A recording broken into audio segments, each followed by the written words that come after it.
Hi అండి, welcome to the healthy cooking stories YouTube channel. ఇవాళ మన స్పెషల్ రెసిపీ వచ్చేసి కాజు chikki.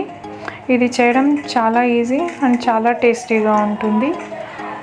So let's get in to the process. ముందుగా stove వెలిగించి ఒక ప్యాన్ పెట్టి దానిలో కాజు వేసుకోవాలి. నేను ఇక్కడ చిన్న గ్లాస్ తీసుకుంటాను, ఒక గ్లాసు.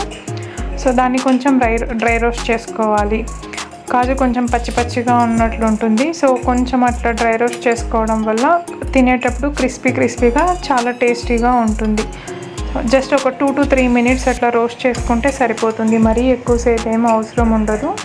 అది రోస్ట్ అయ్యాక ఒక చిన్న ప్లేట్ తీసుకుని ఆ ప్లేట్లో దాన్ని వేసుకునేసి అదే ప్యాన్లోకి కొంచెం బెల్లం, నేను ఒక గ్లాస్ కాజు తీసుకున్నాను కాబట్టి 3/4 గ్లాస్ బెల్లం తీసుకుంటా. స్వీట్ ఎక్కువ ఏం అవసరం ఉండదు. దానిలో ఒక 2 to 3 స్పూన్స్ వాటర్ వేసుకోవాలి. ఎక్కువ వాటర్ వేసుకుంటే ఎక్కువసేపు పాకం పట్టాల్సి ఉంటుంది. సో 2 to 3 స్పూన్స్ సరిపోతుంది. సో దానిలో కొంచెం ఇలాచీ పౌడర్ వేసుకున్నాను.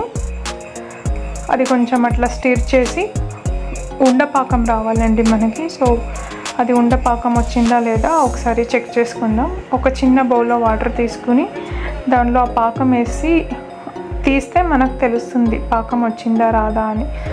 ఇన్ కేస్ పాకం వచ్చింటే అది బెల్లం అలా తీయడానికి వస్తుంది, లేదా వాటర్లో కలిసిపోతుంది. సో నాకు ఇక్కడ పాకం వచ్చిందండి.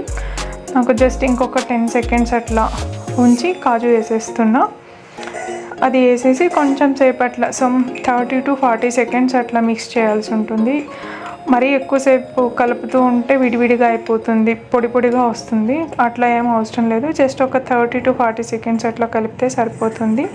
ఈలోపు మనం ఒక స్టవ్ ఆఫ్ చేసేసి ఒక ప్లేట్లోకి నెయ్యి రాసుకుని దాన్ని తీసుకుందాం. నెయ్యి రాసుకుంటే ఏంటంటే చాలా ఈజీగా వచ్చేస్తుంది, లేదంటే దానికి స్టిక్ అయిపోతుంది. సో కొంచెం నెయ్యి రాసుకుని ఆ ప్లేట్ మీద దీన్ని ఈవెన్గా స్ప్రెడ్ చేసుకోవాలి. సో ఒక స్పూన్కి నెయ్యి రాసి ఆ స్పూన్తో అట్లా స్ప్రెడ్ చేసుకోవచ్చు. దాన్ని ఈవెన్గా స్ప్రెడ్ చేసేసి ఒక 20 to 30 seconds అట్లా ఫ్యాన్ కింద పెడితే సరిపోతుంది. ఎక్కువ క్వాంటిటీ అయితే ఎక్కువసేపు పడుతుంది ఆరడానికి. ఇది చాలా తక్కువ క్వాంటిటీ కాబట్టి 15 to 20 seconds అయినా సరిపోతుంది. ఆరిన తర్వాత జస్ట్ చేత్తో ఇలా అన్నా వచ్చేస్తుంది. అది చాలా ఈజీగా వచ్చేస్తుంది. చూసారు కదా, చేయడం చాలా easy. Within 10 to 15 minutes recipe మొత్తం చేసేయచ్చు. చాలా ఈజీగా అయిపోతుంది అండ్ చాలా టేస్టీగా ఉంటుంది.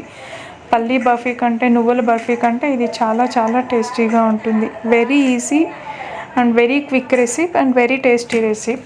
Thank you so much for watching. Please subscribe my channel. Thank you.